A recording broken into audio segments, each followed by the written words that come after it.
はい、皆さんこんにちは、ゆりこです。私はね、知ってる方も知らない方もいるかもしれないんですけど、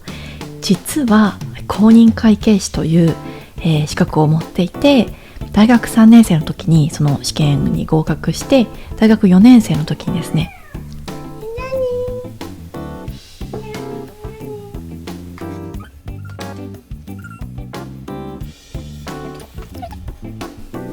大学4年生の時に、デロイトというねコンサルティングファームに入って、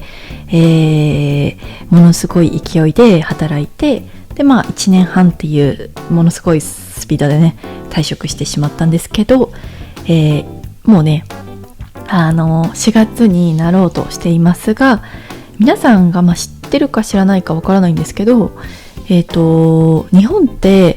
結構ね4月1日から新しい学期が始まります。そしてそうですね、学校もそうだし、多くの会社でも入社式っていうのが4月に行われます。そしてね、上場企業の大半が4月始まりで、3月末がね決算になってくるんですね。そしてなのでね、私たち公認会計士は4月から6月中旬ぐらいまで本当に死ぬほど忙しいです。結構決算期がばらける人は結構通年忙しかったりもするんですけど、はい。なので毎年ねこの時期になると、監査法人で働いていた時の忙しい日々を思い出します。どうしたの？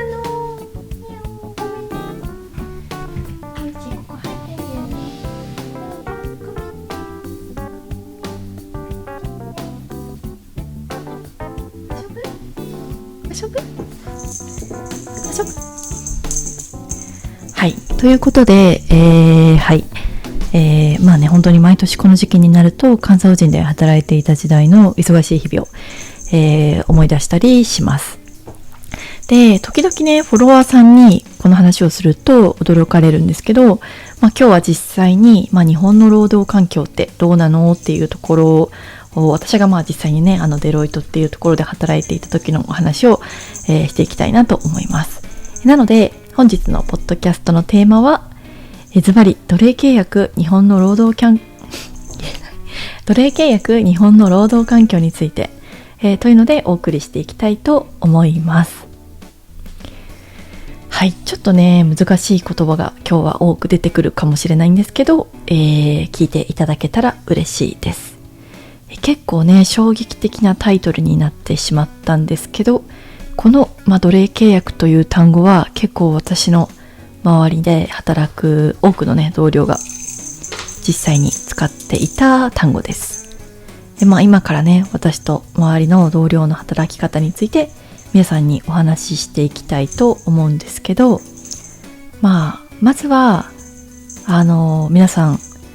に労働時間についてお話しするとですね、だいたいこのぐらいの時期は8時半ぐらいから、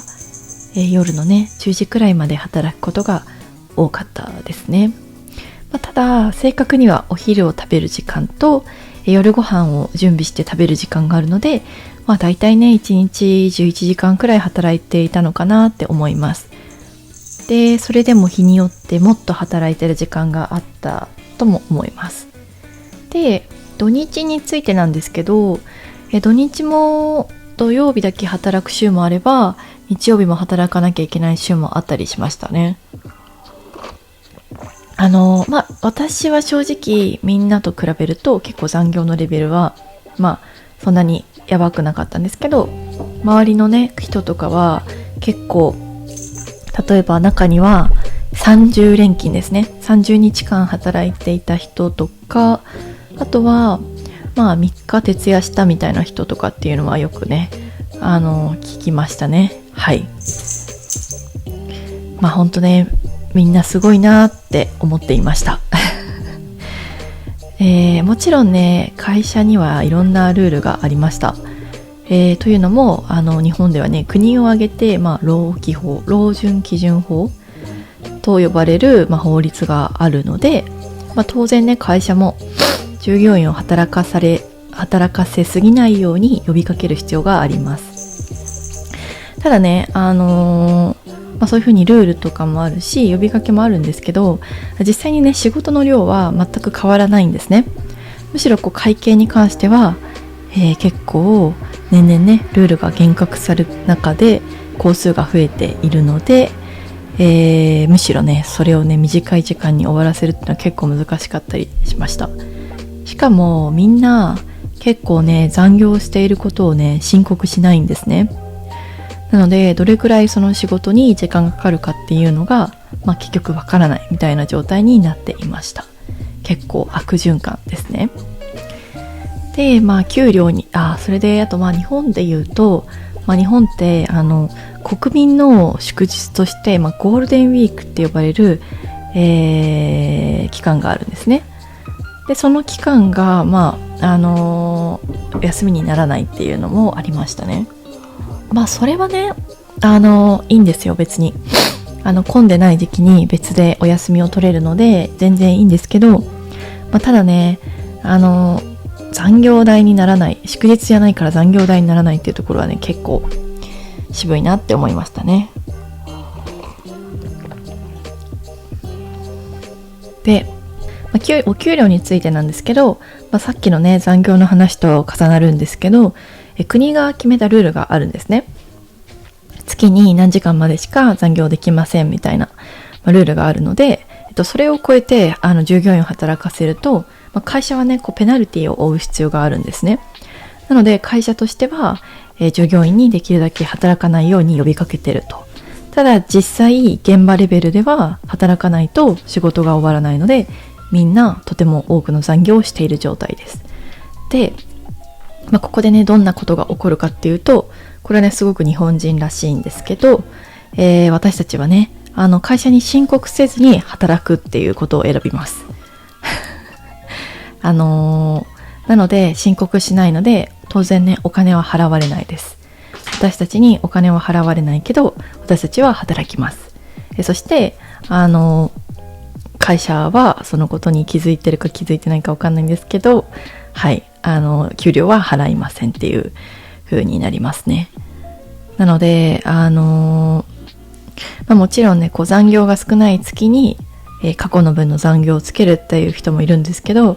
全然働いた分がもう1年間分を上回っちゃってるケースとかも全然あるので、結構ねそのいわゆるサービス残業っていう風な状態で、働いている同僚も実際に結構多くいました。でやっぱり人間ってその一日中仕事をしていて休憩しないと本当に頭がおかしくなります。特にね、自分が好きな仕事だったらある程度やっていけるのかなとも思うんですけど、そうじゃない仕事に関してはなかなかね一日中やるっていうのは結構しんどいと思いますし、ましてやね30連勤土日もなく毎日やってくださいっていうのは結構ね大変かなって思います。で私の働いていた会社では毎年ね何十人もの人が、もしかしたら何百人かもしれないんですけど、少なくとも何十人もの人が精神的な、病院に、病院に精神的な病院にね、通うことになっていました。いわゆるね給食という制度をね使う方がいました。でね私自身も実はねある日突然パソコンが開けられなくなってしまったことがありました。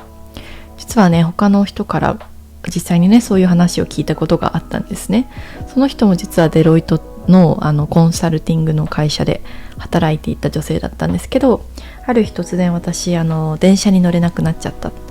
ある日突然私パソコンを開けられなくなっちゃったって話を、聞いたことがありました。でねその聞いた時は全然想像できなかったんですね。なんかどういうことなんだろうみたいな、ある日突然そんなことあるのかなみたいな、本当にあるのかなみたいな思っていたんですけど、まさかね自分の身に起こると思っていなかったです。自分としてはいつも通り8時半になったので仕事をしたいですと、始業時間9時半なんですけど、いつもそのね1時間ぐらい前からパソコンを開けて仕事をしてたんですけど、8時半になったので仕事をしたいんですけど、パソコンがねもう開けられないと、体がもう動きたくないって言ってるみたいな、そういう状況になります。で、具体的に、本当にパソコンを開けられないし、結構ねもう目から涙が止まらない。でこれもなんかちょっと不思議な感覚で、自分が悲しいのか悔しいのか、なんかどういう感情で今泣いてるのかがわからないですね。もうなんかロボットみたいになっちゃってるので、ほとんどなのでもうとにかくパソコンを物理的に開けられないっていう状態になりました。そして上司にそのことを連絡したいっていう気持ちもあるんですけど、これがねまた面白いことに、面白いって言ったらおかしいんですけど、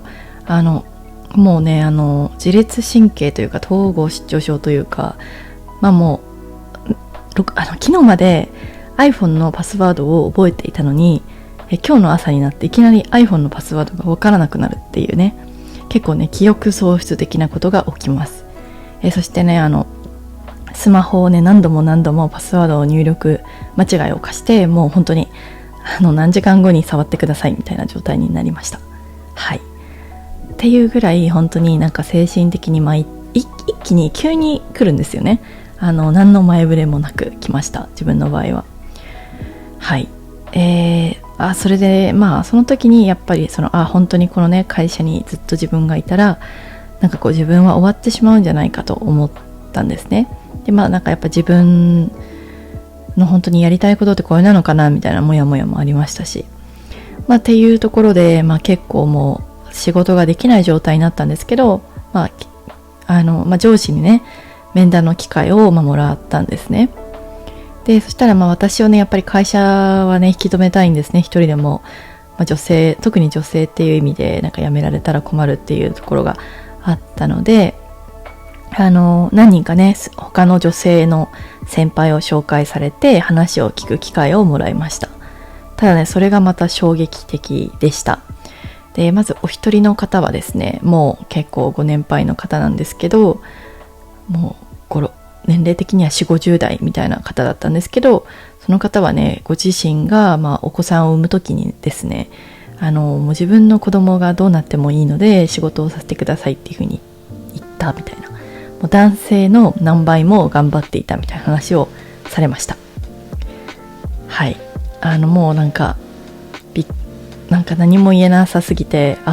そういう人もいるんだみたいな、自分の子供がどうなってもいいから仕事を優先するっていう、そういうねことを平気で人に言ってしまう人が世の中にいるんだっていうふうに思って、結構ね衝撃を受けました。そしてねもう一人の方は、どうしたもんち、どうしたの、そしてねもう一人の方はですね、結構もうね毎日の仕事のストレスで何度もね休職をしていて、でその方はお子さんがお腹にいたのに何度もそのお子さんを諦めざるを得なかったっていうような話をされました。どうしたの？はい。でねもうお二人ともなんですけど、今も本当に会社が好きで、会社のおかげで今自分があるみたいな話をされて、そんなにストレスがあったりとか結構やばい感じなのにすごい感謝してるっていう話を聞いて、なんかやっぱり自分がねやっぱ自分の感覚と他の人の感覚は違うんだなっていうのをやっぱ明らかに感じて、やっぱここにいるべきではないかなっていうふうにちょっと思ってしまいましたね。で、一応本当は休職っていう形も考えました。でうつ病っていう風にね診断してもらえたら、休職っていう手段で一旦会社をね休むっていうこともあるかなと思って、ふらっとね家の近くの精神病院に行ったんですね。そしたら受付の方に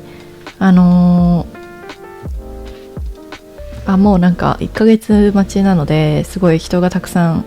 予約しすぎて、精神病院も1ヶ月待ちなので予約が1ヶ月後しか取れないんですけど、それでも取りたいですかっていうふうに言われて、私はちょっとね1ヶ月もねこの状況が続いたらさすがにもう精神的にもう本当に死んでしまうと思って、そしてねちょっともうじゃあ大丈夫ですっていうふうに言って家にね帰ったんですけど実はね同じようなことが会社の中に産業医っていう医者がいるんですけど、その方との面談も1ヶ月以上待たなきゃいけないっていう話をされて、本当になんかその、本当ね、その会社だけじゃなくて、もうこのね、日本全体がもう結構ストレス社会で精神的におかしくなってる人が結構いるんだなっていうのを、知ってね、結構ショックを受けました。で、とりあえずね、もうちょっともうやめることにしようと思って一旦やめました。実はその後もね、またちょっとね、コンテンツクリエイターになる前にいろいろな経緯があるんですけど、ちょっとね、今日は長くなってしまうので、この辺りにしようかなって思ってるんですけど、本当に結構日本のね、労働環境はね、